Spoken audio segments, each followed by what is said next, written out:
మనిద్దరం కలిసి విజయం సాధిద్దామని అనుకున్నాను. ఇప్పుడు నువ్వు కూడా నాతో రావడానికి నిరాకరిస్తున్నావు. ఇది నాకు మరో పెద్ద పరీక్ష. అయినా సరే నేను బయటికే వెళ్తాను. ఊరికిచ్చిన మాటను నిలబెట్టుకుంటాను. ఎవరు నిన్ను ఎన్ని రకాలుగా బంధించినా బయటికి రప్పించి శవాల కోట దగ్గరికి తీసుకుని వెళ్తాను. అందుకు సిద్ధంగా ఉండు. అందాల హరివిల్లే నువ్వున్న అత్తిల్లే అయినా నీ స్థానం ఏంటి? ఆ దైవం మాటల్లో నీ పయనం సాగేన కడదాకా. మెట్టింటి తలపొకటి నీ నుదిటి రాతొకటి ఈ నడుమ నీ గతి ఏంటి? నూరేళ్ళ నీ జన్మ కన్నీటి సంతకమా ఏంటమ్మా? నిన్ను నీవే వెలివేసి ఆ తీరేంటమ్మా? నిసిలోన కుసుమించే ప్రేమే నీవమ్మా.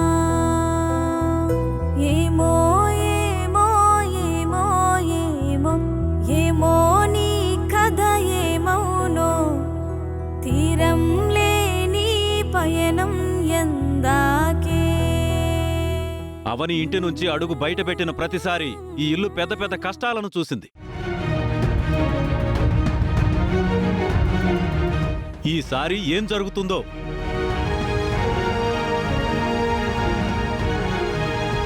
అమ్మా అక్షయ, నువ్వు మీ అమ్మతో వెళ్ళకపోవడం చాలా ఆశ్చర్యంగా ఉందమ్మా.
నాతో పాటు నా భర్త నా బిడ్డ వస్తారు అని ఆశపడ్డాను.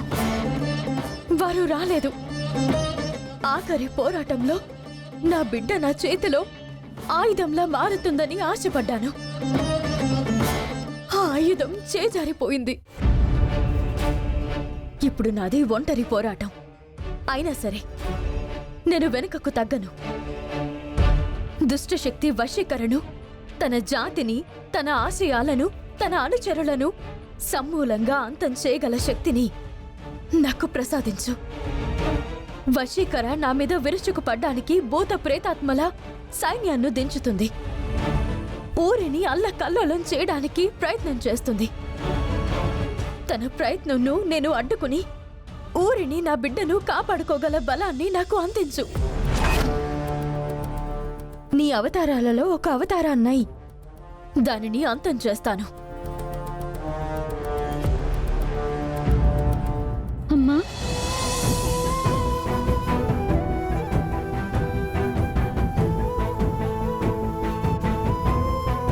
అక్షయ, అమ్మా,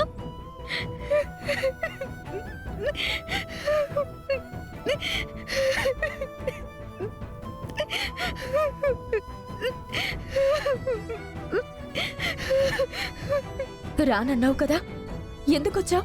నీ కళ్ళల్లోకి చూస్తూ నీతో రానని చెప్పడానికి నేనెంత నరకం అనుభవించానో నాకు తెలుసమ్మా. అందరి ముందు అలా చెప్పినందుకు నన్ను శిక్షించమ్మా, నన్ను శిక్షించు. అక్షయ్, ఆగమ్మా. ఏంటి పిచ్చి పని? అందరి ముందు నా తల్లిని నేను అవమానించాను. అందుకు నాకు ఈ శిక్ష కూడా సరిపోదమ్మా. నాతో ఎందుకు రావు అని నేను నిన్నక్కడ నిలదీయలేదు. ఎందుకంటే నాతో రానని అంత ఖచ్చితంగా చెప్పడం వెనుక ఏదో ఒక కారణం ఉంటుందని నాకు తెలుసమ్మా. నువ్వు ఊహించింది కరెక్టేనమ్మా. పెద్ద కారణమే ఉంది. అదేంటంటే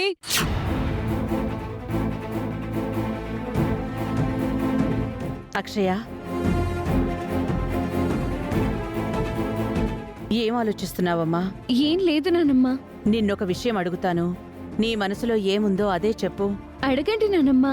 నిన్ను బలి చేయకూడదని, ప్రమాదకరమైన వసీకర దగ్గరికి పంపించకూడదని మీ అమ్మతో గొడవ పడ్డంలో నాదేమైనా తప్పుందా మీ ఆలోచనలోనూ తప్పులేదు, అమ్మ ఆలోచనలో కూడా తప్పులేదు అని నువ్వు అనుకుంటున్నావు.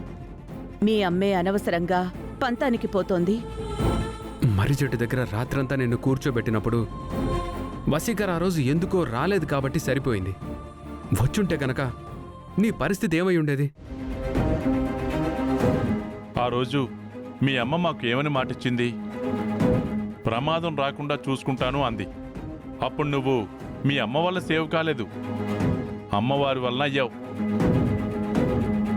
మీ అమ్మ నీ చుట్టూ 24 గంటలు రక్షణ వలయంలో ఉండడం కష్టమమ్మా. ఎందుకంటే ఆ వసీకర అవకాశం కోసం ఎదురు చూస్తూ ఉంటుంది.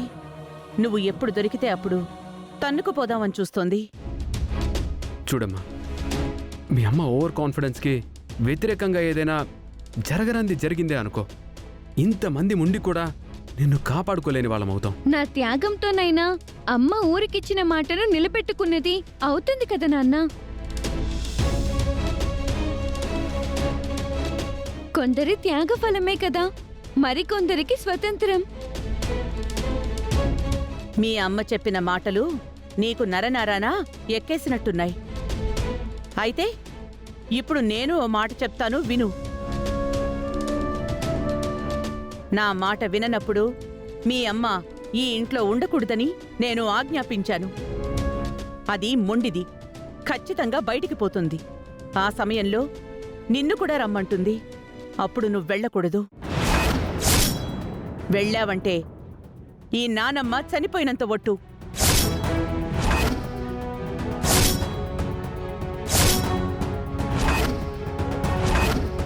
నా మాటని వినలేదంటే తర్వాత నా శవాన్ని చూస్తావు. నా శవం దాటుకుని మీ అమ్మతో వెళ్తాను అంటే వెళ్ళు. నీ ఇష్టం, నీ ఇష్టం, నీ ఇష్టం. అందుకేనమ్మా రాలేకపోయాను. లేకపోతే నీతో రాకుండా నేనెందుకు ఆగుతానమ్మా? ఆ క్షణాన నువ్వెంత బాధపడ్డావో అందరం చూసాం. కానీ నానమ్మ గురించి ఆలోచించి తప్పకలా చేయవలసి వచ్చింది.